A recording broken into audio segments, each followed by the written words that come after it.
Hello दोस्तों, dream of Bharat के online classes में आप सभी लोगों का स्वागत है।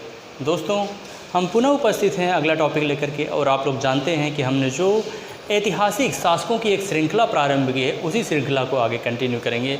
और उस संदर्भ में आज हम जो देखेंगे, जिस भारतीय शासक के बारे में चर्चा करना है, आज का शासक है महापद्म नंद। आज का शासक है महापद्म नंद। महापद्म नंद जो था वह नंद वंश का संस्थापक था। महापद्म नंद नंद वंश का संस्थापक था। इसने अंतिम शिशु नागवंश के शासक महानंदिनी या नंदीवर्धन की हत्या कर दी। इसने जो है अंतिम नागवंश के शासक महानंदिन या नंदीवर्धन की हत्या करके इसने मगध पर एक जो नए वंश की स्थापना की, जिसे इतिहास में नंद वंश के नाम से जाना गया, जो 344 बीसी से लेकर के 323 बीसी तक शासन किया मगध पर। इससे पहले आपने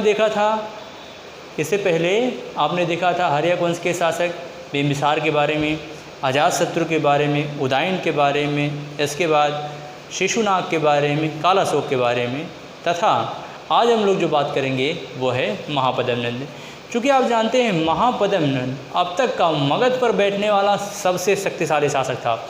महापद्म नंद अब तक मगध पर बैठने वाला सबसे महाप्रतापी तथा महाशक्तिशाली शासक कौन था? तो वो महापद्म नंद था। तो आइए आप लोग देख रहे हैं, हमने बोर्ड पे कुछ लिखा है महापद्म नंद के बारे में। तो पहले हम लोग महापद्म नंद का सामान्य परिचय देखेंगे। इसके बाद ऐतिहासिक साक्ष्यों में महापद्म नंद को क्या कहा गया है उसके बारे में देखेंगे। इसके बाद उसने कौन सी उपाधियां धारण की थी उसके बारे में देखेंगे, तथा इसके साम्राज्य विस्तार के बारे में देखेंगे और इसकी उपलब्धियां क्या थी। महापद्म नंद की उपलब्धियां क्या थी, इस टॉपिक पे हम लोग चर्चा करेंगे। तो सबसे पहले देख लेते हैं कि महापद्म नंद जो है 344 बीसी में, महापद्म नंद 344 बीसी में जो है उसने मगध के सिंहासन पर विराजमान हुआ महापद्म नंद, जिसे पुराणों में महापद्म नंद को क्या कहा गया है? महापद्म नंद। पुराणों में ही महापद्म नंद को क्या कहा गया है? महापद्म नंद कहा गया है। जबकि पुराणों में महापद्म नंद को क्या कहा गया है? पुराणों में महापद्म नंद को महापद्म नंद कहा गया है। जबकि महाबोधि वंश में अगर आप देखेंगे, महाबोधि वंश में उसे उग्रसेन कहा गया है। महाबोधि वंश में उसे क्या कहा गया है? महाबोधि वंश में उसे उग्रसेन कहा गया है। जबकि महापद्म नंद को अग्रमीज भी कहा जाता है। महापद्म नंद को अग्रमीज भी कहा जाता है। परशिष्ट पर्वन, जैन ग्रंथ परशिष्ट पर्वन में महापद्म नंद को नापिस दास तथा शूद्रा स्त्री के गर्भ से उत्पन्न हुआ बताया गया है। नापिस दास तथा स्त्री के शूद्र स्त्री के गर्भ से उत्पन्न हुआ बताया गया है। जबकि भारतीय तथा ऐतिहासिक साक्ष्यों में, भारतीय और विदेशी साक्ष्यों में महापद्म नंद को निम्न कुल का बताया गया है। महापद्म नंद को किस कुल का बताया गया है? निम्न कुल का बताया गया है। वहीं पे अगर आप देखेंगे महाटीका वंश में महापद्म नंद को नापिस दास अथवा नायिका दास कहा गया है। क्या कहा गया है? नापिस दास अथवा नायिका दास कहा गया है। तो इन सभी नामों से महापद्म नंद को जाना जाता है। महापद्म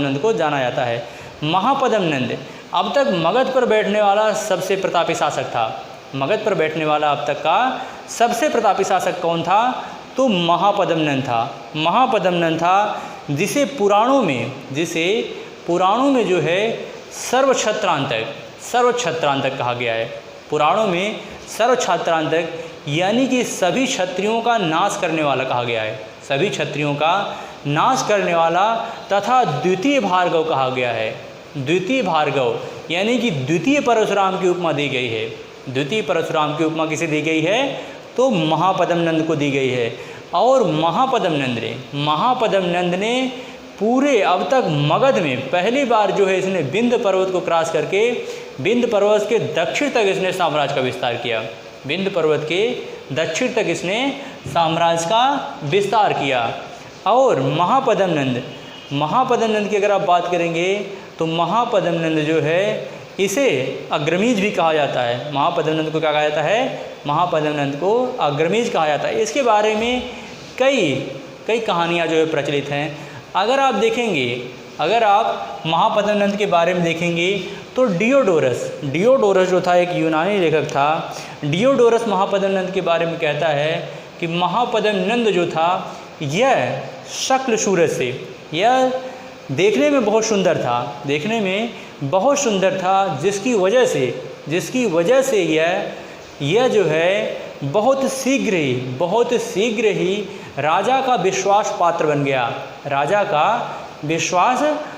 बन गया, और फलस्वरूप राजा का विश्वास पात्र बन गया, और आगे चल कर के इसने राजा की हत्या कर दी। आगे चल कर के इसने क्या किया? राजा की हत्या कर दी, और फलस्वरूप जब राजा की हत्या कर दी तो राजा के पुत्रों का जो है संरक्षण प्राप्त कर जो है उसकी देखभाल करने के उपरांत इसने क्या किया कि रानी की भी हत्या कर दी, और इस तरह से उसने जो है सिंहासन को कब्जा कर लिया या सिंहासन को हड़प लिया। इस तरह से कौन कहता है? तो इस तरह से इतिहासकार डियोडोरस कहता है। इस तरह से कौन कहता है? डियोडोरस कहता है। जबकि अगर आप देखेंगे, एक दूसरा इतिहासकार है कर्टियस, और डियोडोरस जो था यह सिकंदर का समकालीन था। डियोडोरस कौन था? तो डियोडोरस जो था वो सिकंदर का समकालीन था। वहीं पर कर्टियस कहता है कि यह इतना खूबसूरत था जिसकी वजह से यह रानी का प्रेम पात्र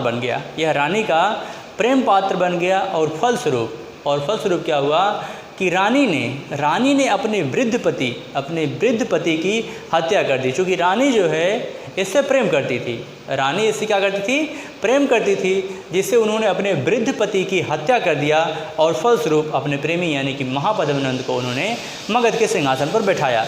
ऐसा स्टेटमेंट किसने कहा है? ऐसा स्टेटमेंट डियोडोरस ने कहा है। किसके बारे में? तो महापद्म नंद के बारे में। इतिहास में महापद्म नंद पहला ऐसा शासक था जो शूद्र था।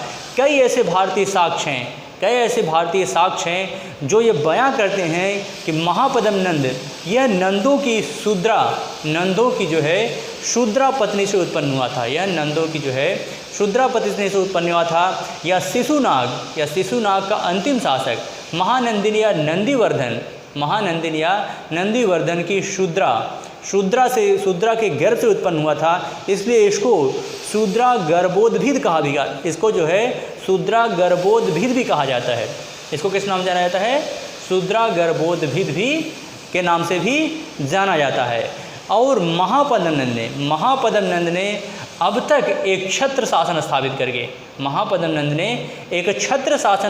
करके उसने एक राट की उपाधि धारण किया। महापद्म नंद भारतीय इतिहास में पहला ऐसा शासक था जिसने एक राट की उपाधि धारण की। जिसने क्या किया? एक राट की उपाधि धारण की। एक राट की उपाधि वही शासक धारण करता था जिसका साम्राज्य विस्तार उत्तर में भी होता था, जिसका साम्राज्य विस्तार दक्षिण में भी होता था, जिसका साम्राज्य विस्तार पूर्व में भी होता था, और जिसका साम्राज्य विस्तार पश्चिम में भी होता था, तथा जिसका साम्राज्य विस्तार मध्य भाग में भी होता था। इन सभी क्षेत्रों में जिसका साम्राज्य विस्तार होता था वह एक राट की उपाधि धारण करता था। तो इस तरह से मगध पर एक छत्र शासन स्थापित करके महापद्म नंद ने एक राट की उपाधि धारण की। इस तरह से भारतीय इतिहास में एक राट की उपाधि धारण करने वाला यह महापद्म नंद भारत का पहला शासक था।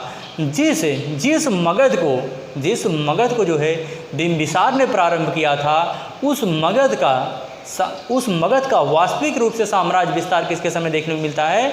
तो वह महापद्म नंद के समय देखने को मिलता है। महापद्म नंद ने विंध्य पर्वत को भी लांघ करके इसने दक्षिण तक जो है अपने साम्राज्य का विस्तार किया।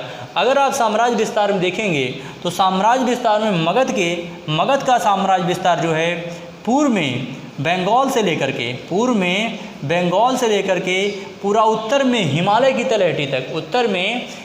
की तलहटी तक, तथा दक्षिण में अगर आप देखेंगे तो गोदावरी नदी के तट तक या विंध्य पर्वत के भी उस पार तक, या यूँ कह लीजिए आप, अगर आप देखेंगे तो इसका साम्राज्य विस्तार जो था वह, इसका साम्राज्य विस्तार की अगर आप बात करेंगे तो विंध्य पर्वत के भी उस पार तथा यहाँ तक देखेंगे पश्चिम में जो है इसके साम्राज्य का विस्तार पूरा सिंध तक लगभग था। सिंध तक, या यूँ कह लीजिए कि लगभग पंजाब तक इसका पूरा साम्राज्य विस्तार था।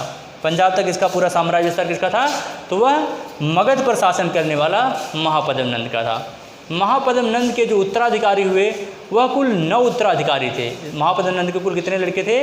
कुल 9 लड़के थे, जिसमें अगर आप देखेंगे तो भूतपाल है, राष्ट्रपाल है, इसके बाद अंतिम जो शासक था वह घनानंद था।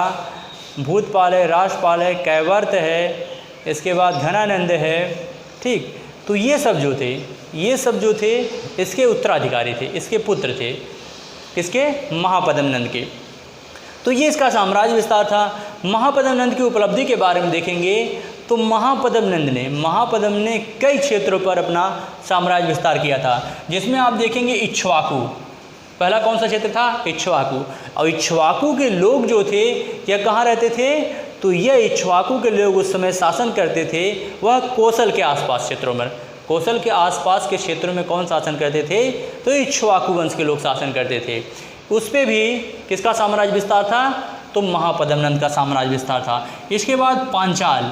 अगर आप पांचाल की बात करेंगे तो पांचाल वर्तमान में पांचाल जो है रुहेलखंड क्षेत्र के अंतर्गत आता है। वर्तमान में जो है पांचाल किसके अंतर्गत आता है? रुहेलखंड क्षेत्र के अंतर्गत आता है। और उस समय जो है यहाँ पे पांचाल महाजनपद हुआ करता था, और फलस्वरूप जो है पांचाल पर इसने अपना साम्राज्य विस्तार किया था। पांचाल पर इसने अपना साम्राज्य विस्तार किया था। अगला है काशी। चूँकि आप जानते हैं कि महापद्म नंद ने काशी पे अपने साम्राज्य का विस्तार किया था, और बिंबिसार के समय से ही काशी जो था वह किसके समय में था? तो काशी जो था वह मगध के साम्राज्य में था। बाद में आपने देखा कि किस तरह से प्रसेनजीत जो होता है वह काशी को ले लेता है, लेकिन फिर से अजातशत्रु ने जो है युद्ध करके काशी को किस में विलय कर लेता है? तो वह मगध पर विलय कर लेता है। इसके बाद है हैहे। अगला कौन सा क्षेत्र था? हैहे देखेंगे तो हैहे वाला जो क्षेत्र था यह नर्मदा नदी घाटी में स्थित था। हैहे कहाँ पे था? तो नर्मदा नदी घाटी के क्षेत्र में जो है हैहे के लोग रहते थे। हैहे था, और वहीं पे जो है महापद्म नंद ने हैहे को भी मगध साम्राज्य में मिला लिया था। इसके बाद देखेंगे कलिंग यानी कि उड़ीसा वाला जो क्षेत्र था उस समय कलिंग क्षेत्र हुआ करता था। और कलिंग का एक सबसे महानतम शासक जो था वह खारवेल था, जिसकी राजधानी कलिंग की तोसली हुआ करती थी। कलिंग की राजधानी कहाँ हुआ करती थी?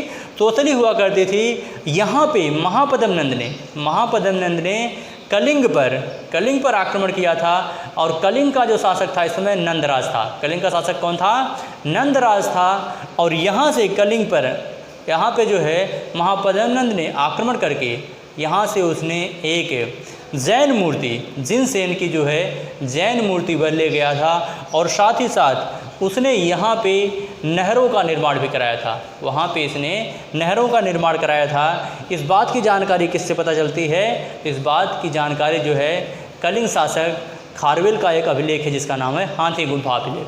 जिसका नाम क्या है? हाथी गुम्फा अभिलेख है। उस अभिलेख से जो है इसके बारे में पता चलता है। इसके बाद है अगला अस्मक आप जानते हैं कि गोदावरी नदी के तट पर स्थित अस्मक महाजनपद जो है, यहाँ पर अस्मक महाजनपद पर भी जो है महापद्म नंद के द्वारा साम्राज्य का विस्तार किया गया था। अगर आप देखेंगे अगला महाजनपद जो है वो कुरु है। अगला महाजनपद कौन सा है? अगला महाजनपद कुरु है। और कुरु जिसकी राजधानी इंद्रप्रस्थ हुआ करती थी, दिल्ली और हरियाणा का आसपास का जो क्षेत्र था उस समय कुरु महाजनपद हुआ करता था। और इस पर भी जो है महापद्म नंद ने अपना साम्राज्य विस्तार किया था। इसके बाद है मैथिली की बात करेंगे तो मिथिला, और मिथिला जो है यह नेपाल की तराई में स्थित था। मिथिला कहाँ पे था?